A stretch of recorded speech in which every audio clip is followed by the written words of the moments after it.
Hi, guys. We are going to start our last section of this chapter, which is the debate over ratification. If you remember when we last talked, the Founding Fathers had signed the Constitution. They had finished writing the whole thing, but it had to go to the states for approval.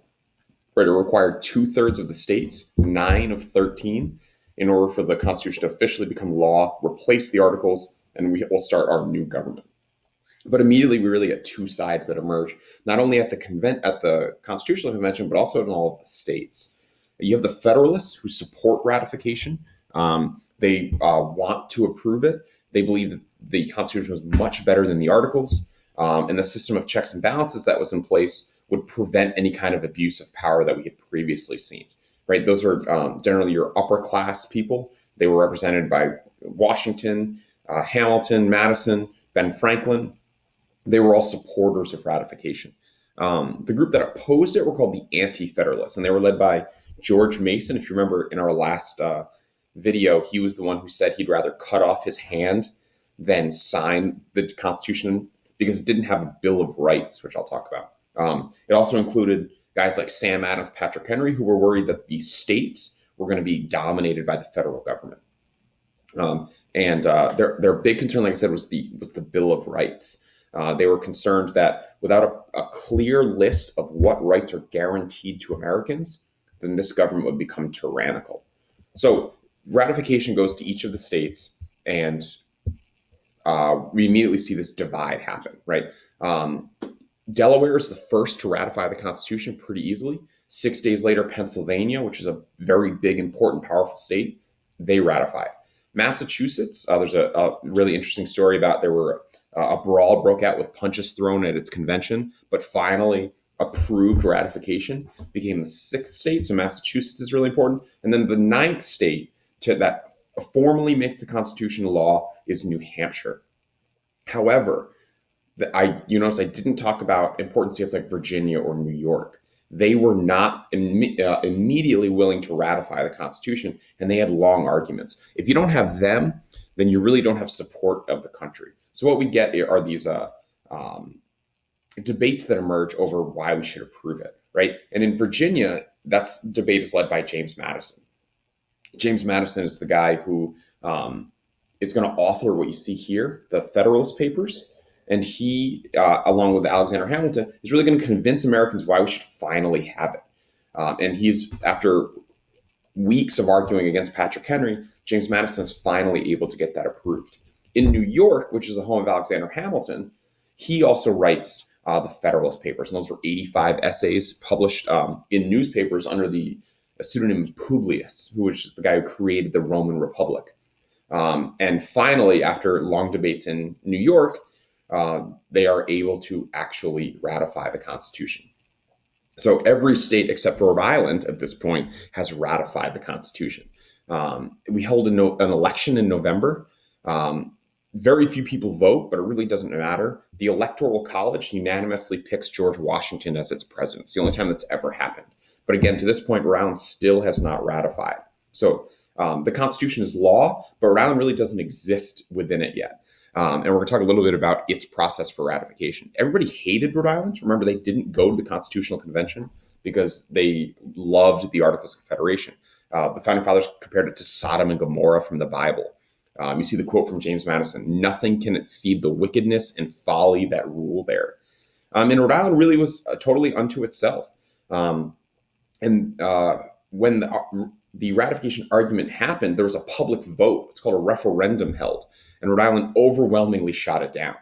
And you can see in this political cartoon here, until this point, everyone had approved it except for Rhode Island, and really making the statement that if Rhode Island doesn't hang as part of this group, then we're going to fall apart. Eventually, the federal government decides it's just going to force Rhode Island to submit. John Adams, as vice president, proposed dividing the state in half between Massachusetts and Connecticut. There was even a proposal in Congress to use the American military to force Rhode Island. Really, the thing, though, that pushes Rhode Island over the edge, when he's elected, President Washington tours all of the states, really as a defining moment for the people. He doesn't go to Rhode Island. He skips over Rhode Island because it had yet to actually join the the Constitution. And this really angered people in Providence. And Providence actually threatened to secede and form its own state. So finally, after all of these really, nudges to get Rhode Island to approve it, a vote is held in 1790 after the Bill of Rights is added. I'll talk about what that is. So a vote is held in South Kingstown. And finally, on May 29th, 1790, Rhode Island ratifies the Constitution in a very close vote of 34 to 32.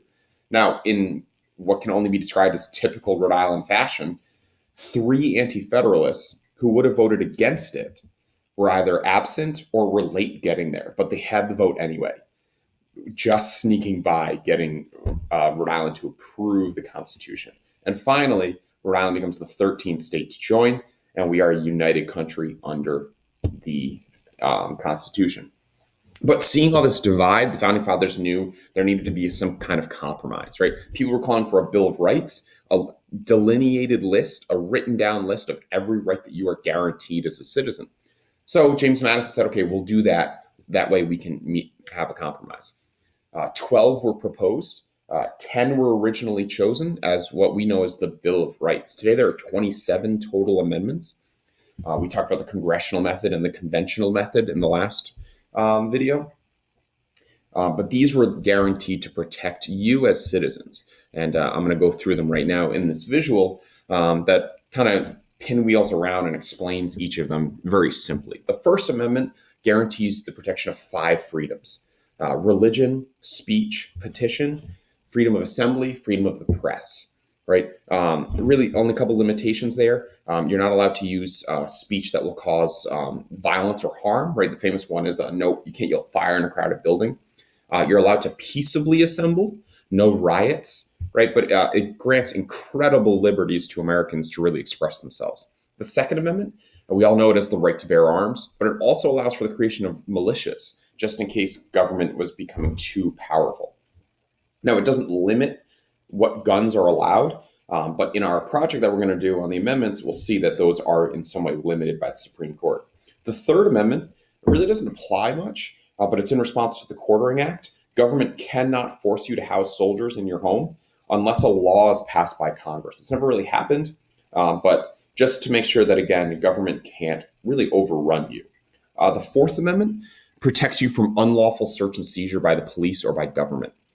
This directly goes to the writs of assistance that England was using during the Intolerable Acts, and it allows, it prevents, government from just, tearing up your home looking for stuff. There has to be a specific reason for the search, what is being looked for. There has to be a sworn oath and evidence provided and approved by a judge. So it puts the onus on police to make sure that they're not violating your rights.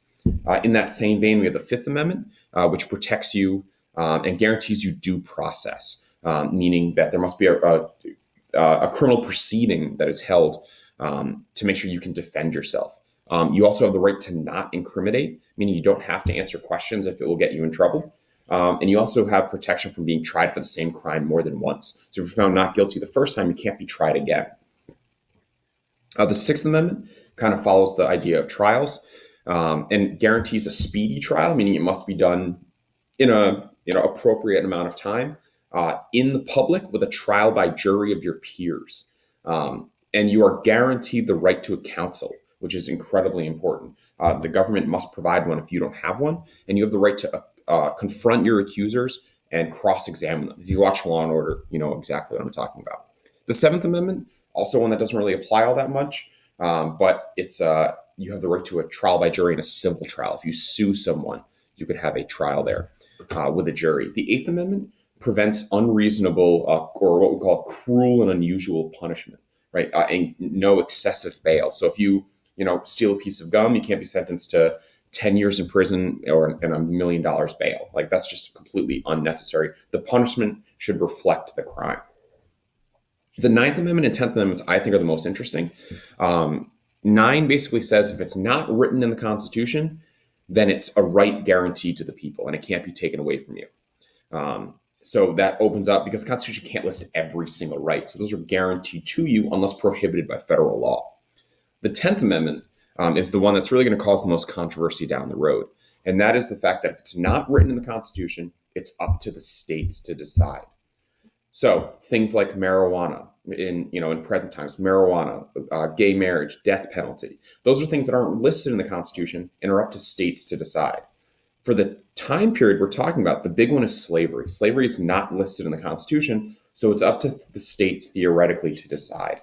And this is what's going to get us on the path of the Civil War over who technically can really legislate slavery.